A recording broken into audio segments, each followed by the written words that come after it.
Labą dieną! Šiame video pristatysiu Bluebeam Revu bendradarbiavimo realiu laiku funkciją Bluebeam studijos sesijas. Bendradarbiavimas realiu laiku reiškia, jog projektuotojų komanda dirba vienu metu viename faile. Norint pradėti, reikalinga bet kuri Bluebeam Revu versija ir interneto ryšys. Įsijungus Bluebeam Revu pasirinkti studio funkciją. Tuomet susikurti savo paskyrą ir prie jos prisijungti. Prisijungus prie paskyros matysime, kad galima pradėti naują sesiją arba projektą. Dabar pasirinksime sesiją. Sesijos nuo projektų skiriasi tuo, jog sesija skirta bendradarbiavimui realiu metu, komunikacijai tarp sesijos dalyvių. Spaudžiame Start ir New Session. Įvedame projekto pavadinimą. Pasirenkame failus, kuriais norime dalinti. Nusistatome leidimus, permissions ir kitus nustatymus.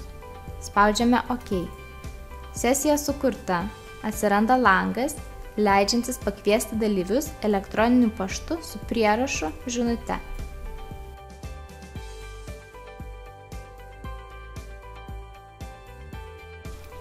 Norėdama parodyti didesnį sesijos funkcionalumą, prisijungsiu prie jau anksčiau sukurtos.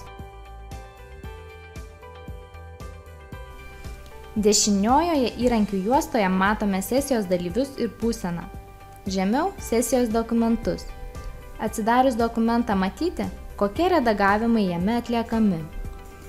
Failų redagavimas sesijose vyksta realiu laiku, jeigu esate prisijungę prie interneto. Galima dirbti ir offline režimu pasirinkus funkciją Work Offline. Visi pakeitimai padaryti šiuo režimu talpinami į pending skirsnį ir sinchronizuojami vėl įjungus online režimą.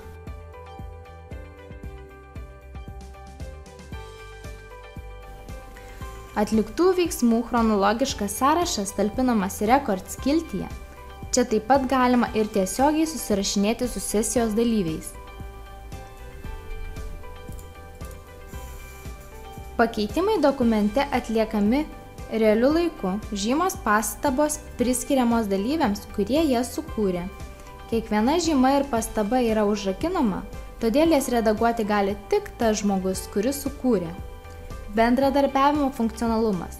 Galima tiesiogiai informuoti norimą sesijos dalyvį dėl jo sukurtos žymos. Paspaudus dešiniu pelės klavišu ir pasirinkus vieną iš variantų Reply atsakyti, Set status nustatyti statusą, Alert attendee įspėti dalyvį. Dalyvis savo Bluebeam Revu vartotojo sąsajoje matys įspėjimą. Dar viena naudinga funkcija sekti sesijos dalyvių veiksmus – sukurti ataskaitą su interaktyviomis nuorodomis. Dešinėje prie skilties Record yra piltuvėlio ikona. Čia galima filtruoti reikiamus duomenis. Tai nustačius pasirinkime šalia esančią ikoną su 3 brūkšneliais Session Report. Pasirinkime PDF Package. Galima koreguoti nustatymus. Spaudžiame OK. Gauname atskirą PDF failą su sesijos veiksmų istorija ir interaktyviomis nuorodomis, kurias paspaudus automatiškai įsijungia ta vieta, kurioje buvo darytas pakeitimas. Labai paprasta sekti sesijos dalyvių veiksmus. Taip pat galima gauti veiksmų santrauką PDF formatu, kurioje bus rodoma tik žymų, markups, veiksmai. Apačioje esančiame žymų sąraše markup liste pasirenkame Summary funkciją. Santrauką daryti galima keliais formatais. Šiuo atveju pasirenkame PDF ir gauname santrauką su vizualinė informacija, komentarais ir interaktyviomis nuorodomis.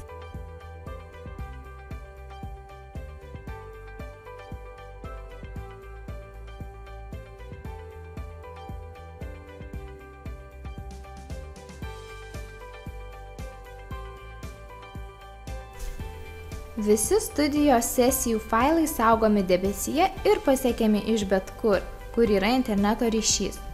Lokaliai kompiuteryje failus išsaugoti galima per File skiltį Save As.